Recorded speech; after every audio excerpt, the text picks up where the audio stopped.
हर हर महादेव दोस्तों, हर हर महादेव। कैसे हैं आप सभी? उम्मीद करती हूँ आप लोग काफी अच्छे होंगे। दोस्तों, हमारे चैनल में आप सभी का स्वागत है। फ्रेंड्स, आप सभी जानते हैं कि 26 अगस्त 2025 को हरितालिका तीज मनाई जा रही है। जी हाँ, आप सही सुन रहे हैं। कितना जल्दी समय बीत गया ना, और हरितालिका तीज चलाया, जिसका था हमें इंतजार। महिलाओं को बहुत ही इंतजार रहता है दोस्तों कि ये फेस्टिवल कब आए। हरितालिका तीज हो गया, ये करवा चौथ हो गया, ऐसे ऐसे त्योहार का बहुत ही बेसब्री से इंतजार करते हैं हम लोग। तो ये दिन आ ही गया। तो दोस्तों, चलिए हम जानेंगे कि हरितालिका तीज कैसे मनाते हैं, कैसे पूजा पाठ करते हैं, नहान खान क्या होता है, पूजा विधि क्या होता है, पारण क्या होता है। दोस्तों, हरितालिका तीज एक दिन का नहीं, सीधे 3 दिन का त्योहार है। जैसे कि 26 अगस्त को आपको व्रत रखना है, उपवास रखना है, तो 25 तारीख को आपका नहान खान होगा। तो नहान खान में हम दोस्तों क्या करेंगे, सबसे पहले हम जान लेते हैं। 25 तारीख को दोस्तों जब हम सोकर उठते हैं, घर का सारा काम निपटा कर हम स्नान कर लेंगे। दोस्तों, 25 तारीख को ही हम ब्रश यूज नहीं करेंगे। मुंह धोने के लिए, दांत साफ करने के लिए हम दातुन का इस्तेमाल करते हैं, क्योंकि ब्रश हमारा जूठा होता है। नहान खान का मतलब ही है कि आपको सब कुछ एकदम स्पेशल करना है, अलग करना है। तो आप जब सारा घर का काम निपटा लेंगे तो आप दातुन से ब्रश करेंगे। दातुन मिल जाता है तो दातुन से आप कर लीजिए। अगर दातुन नहीं मिलता है तो आप नया ब्रश खरीद करके बस ब्रश से कर लीजिए, पेस्ट मत यूज कीजिएगा, ठीक है। उसके बाद दोस्तों हम चूड़ी भी चेंज कर लेते हैं, क्योंकि हम उसके पहले लहसुन प्याज खाए रहते हैं। बहुत लोग नॉनवेज खाती हैं, तो चूड़ी भी चेंज कर लेते हैं। अगर आप भर भर हाथ नहीं पहनेंगे तो मत पहनिएगा। जो नया चूड़ी खरीदी उसमें से 4-4 चूड़ी पहन लीजिएगा। और कोशिश कीजिएगा कि आप नहान खान के दिन हल्का सा कुछ नया साड़ी पहन लीजिएगा। लगना चाहिए कि आप नहान खान की है ना, लगना चाहिए कि नहान खान की है। और हल्का सा कुछ मतलब हल्का साड़ी पहन लीजिएगा नया टाइप का, जो यूज नहीं करती हो लोग डेली, जो आप डेली यूज नहीं करती हो, ऐसा साड़ी पहन लीजिएगा। उसके बाद अच्छे से तैयार होकर के घर में जो नॉर्मल पूजा करती है अपने मंदिर में, आप पूजा पाठ कर लीजिएगा। पूजा पाठ करने के बाद दोस्तों उस दिन बिल्कुल भी घर में लहसुन प्याज मत बनाइएगा, किसी को खाने मत दीजिएगा। ऐसे सभी लोग मान जाते हैं, कोई नहीं खाते हैं, तो लहसुन प्याज मत बनाइएगा। बाहर की चीज़ मत खाइएगा, चटपटा सा, उसमें पता नहीं क्या क्या डाला रहता है, मत खाइएगा दोस्तों। उसके बाद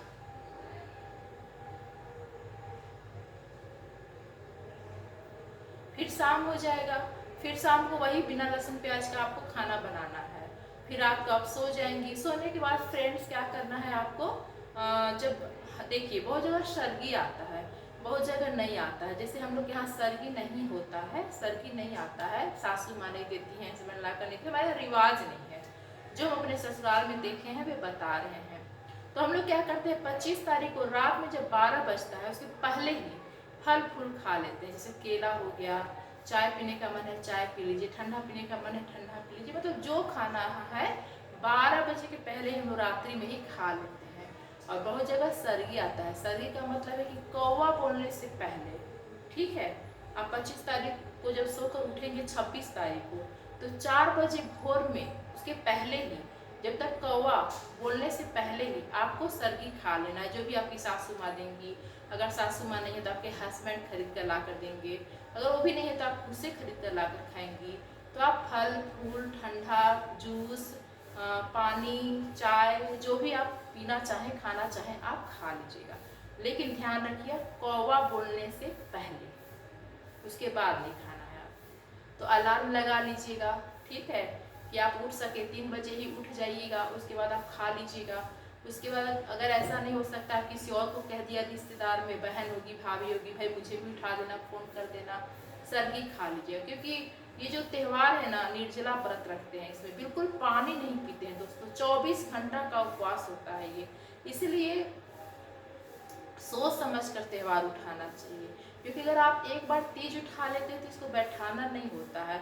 अगर आपका तबीयत भी खराब है तो आप फलाहार भी करेंगे, लेकिन करेंगे। अगर आप माहवारी में हैं तो भी आपको करना है, बस पूजा नहीं करेंगे। तो ये ऐसा नहीं है कि आप आज किए, इस साल किए, अगले साल छोड़ देंगे, ऐसा नहीं होता है। ये त्यौहार आपको हर साल करना होता है। इसे सोच समझ के करिएगा। उसके बाद दोस्तों 26 तारीख आ जाता है। 26 तारीख को हम मॉर्निंग में उठते हैं, जैसे अपना डेली का रूटीन होता है वैसे सारा काम करेंगे। स्नान करके घर में जो मंदिर होता है, जैसे हम पूजा पाठ करते हैं नॉर्मल, वैसे पूजा पाठ कर लेंगे। करने के बाद फिर क्या होता है कि इसका जो पूजा होता है ना तीज का, शाम को होता है।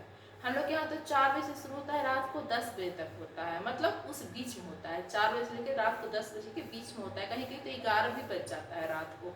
हम लोग के यहाँ तो ऐसे ही पूजा होता है। पंडित जी आते हैं, गली मोहल्ले की 10-12 औरतें इकट्ठा होते हैं, पूरा राउंड में बैठ जाते हैं और शिव जी, पार्वती जी, गणेश जी बनाकर एक परात में अच्छे से करके चौकी पे बैठा के, और बहुत ही अच्छा लगता है, बहुत ही मस्ती लगता है, मतलब इंजॉय काफ़ी बहुत ही अच्छा लगता है। हम लोग काफ़ी इंजॉय करते हैं क्योंकि सभी औरतें सोलो श्रृंगार करके आती हैं, देखने में बहुत प्यारा लगता है। तो हम लोग के यहाँ पूजा होता है शाम को 4 बजे से लेकर के रात को 10-11 बजे तक।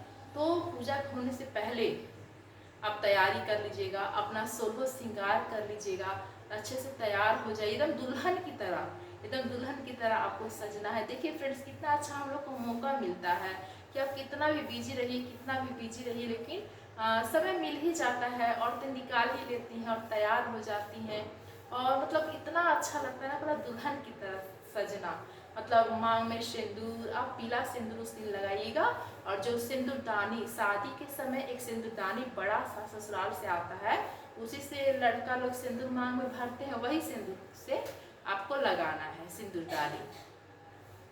हाथ में भर भर हाथ चूड़ी पहनना है और पूरे हाथों में मेहंदी लगाना है। फ्रेंड्स सचमुच में इतना अच्छा लगता है ना, और जब आप उस तरह सोलह श्रृंगार में जब आप आ जाती हैं ना, तो मन में इतना खूबसूरत पल आते हैं, मतलब इतना प्यारा सा लगता है कि मैं कह नहीं पा रही हूँ, शब्द बोल नहीं पा रही हूँ, लेकिन बहुत ही प्यारा लगता है सचमुच में, मजा आ जाता है, मतलब शादी वाला समय याद आ जाता है। तो उस तरह पूरी तरह से आप सज जाइएगा, तैयार हो जाइएगा, और पैर में महावर जरूर लगा लीजिएगा, बिछुआ जरूर पहनिएगा, और हाथों में मेहंदी थोड़ा भर भर के लगाइएगा। लगे कि फेस्टिवल है, लगे कि त्यौहार है, ठीक ना, लगे कि मतलब त्यौहार है, ऐसे बिल्कुल दुल्हन की तरह रेडी हो जाइएगा। उसके बाद फ्रेंड्स क्या करना है, पूजा पाठ सारे हो जाएंगे, आरती वारती हो जाएगी, सब कुछ। उसके बाद अगर आप में ताकत है, क्षमता है, अगर आप कर सकती हैं तो रात में अपने घर में कीर्तन करवा लीजिए, ठीक है, और कीर्तन करा लीजिए। फिर उसके बाद सो जाइए, हल्का कपड़ा हल्का सा चेंज कर लीजिए, चेंज के बाद सो जाइए। फिर मॉर्निंग में उठिए, फिर हल्का फुल्का काम निपटा के झाड़ू वगैरह हल्का सा लगा दीजिएगा। झाड़ू वगैरह करने के बाद फिर वही जो ड्रेस था वही पहन लीजिएगा। देखिए फ्रेंड्स, होता क्या है ना, हरितालिका तीज में क्या होता है कि बहुत लोग कोरे साड़ी पहनते हैं, हर साल साड़ी खरीदते हैं, हर साल कोरे साड़ी खरीदते हैं। जो सक्षम है वे खरीदते हैं, जो सक्षम नहीं है फ्रेंड्स वे नहीं खरीद पाते हैं। तो जो धुला हुआ साफ सुथरा वस्त्र होता है ना, उसी को पहनते हैं। और बहुत लोग सक्षम होते हुए भी जो दुल्हन, जो शादी वाला साड़ी होता है या शादी वाला लहंगा होता है, उसी को हर साल तीज में पहनती हैं, हर साल उसी को तीज में पहनती हैं। तो अगर आप सक्षम हैं तो नया खरीदिए, अगर आप सक्षम नहीं है तो धुला हुआ अच्छा सा साड़ी आप पहन लीजिए। थोड़ा हैवी होना चाहिए, हैवी साड़ी सभी के पास होता है, थोड़ा सा हैवी पहन लीजिएगा।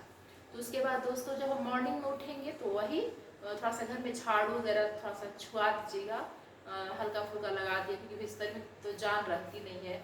हम भी कर रहे हैं शादी के साल से लेकर अब तक, तो भाई मॉर्निंग तक तो हालत एकदम ख़राब हो जाती है।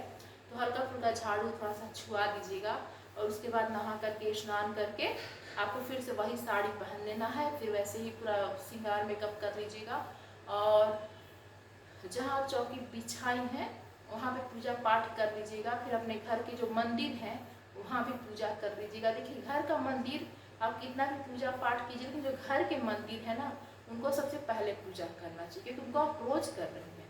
तो उनका पूजा करके फिर जो चौकी के पास आसन लगा के शिव भगवान जी, माता पार्वती, गणेश भगवान जी, इन सभी का पूजा कर लीजिएगा। उसके बाद आरती कर लीजिएगा।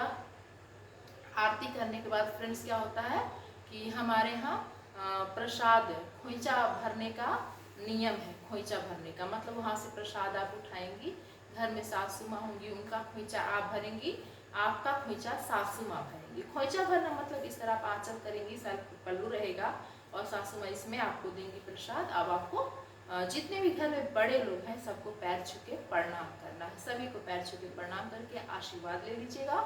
अगर हस्बैंड साथ में है, घर में है, तो उनका भी पैर छू के प्रणाम कर लीजिएगा। दोस्तों ये जो त्यौहार है ना, मतलब महिलाओं के लिए बहुत ही भाग्यशाली माना जाता है। ये अखंड सौभाग्यवती, अखंड सौभाग्य, ये पूजा अखंड सौभाग्य के लिए किया जाता।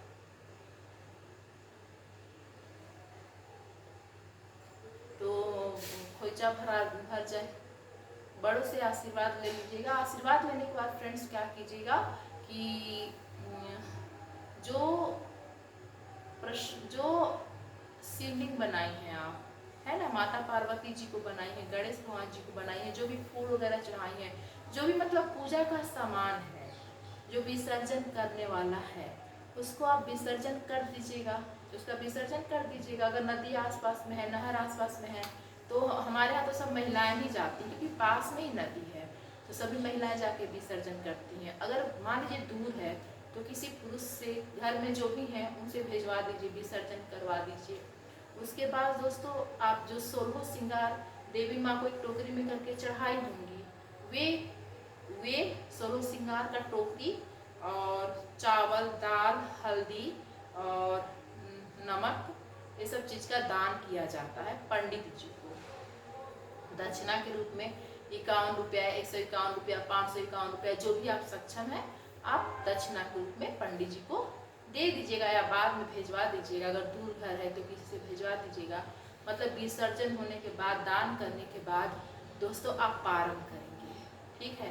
पारण कैसे करेंगे? बहुत लोग क्या करती है ना कि जो प्रसाद होता है, गुझिया वगैरह बनता है, हलवा बनता है, पूड़ी बनता है, तो जो प्रसाद होता है उसी को खा करके पारण कर लेती हैं, ठीक है। बहुत लोग क्या करते हैं, हलवा बनाते हैं, जो गीला वाला हलवा होता है ना, दादी वालों के टाइम का गीला वाला हलवा होता था, चम्मच से ऐसे उठा के खाते थे, उसको हाथ से नहीं खा सकते थे।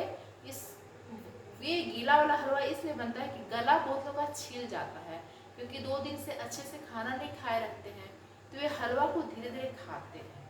बहुत लोग क्या करते हैं, केला खा करके व्रत को तोड़ते हैं। तो आपके यहाँ कैसे करते हैं पारण, आप देख लीजिएगा। तो ये रही नहान खान से लेकर के पारण तक का पूरा नियम। आप लोग को सही लगा तो प्लीज़ हमें कमेंट करके बताइएगा। और मैं कल डालूंगी 16 श्रृंगार क्या होता है देवी माँ का, और महिलाओं का 16 श्रृंगार क्या होता है। ये सभी चीज़ें का वीडियो कल मैं 2 बजे अपने लक्ष्मी मुक्ता एंटरटेनमेंट चैनल पे अपलोड कर दूँगी। तो आप लोग वहाँ से देख लीजिएगा कि देवी माँ को क्या चढ़ाना है दान में, और हमें क्या 16 श्रृंगार में हमें क्या रखना है, ठीक है फ्रेंड्स। तो चलिए, थैंक यू, बाय बाय।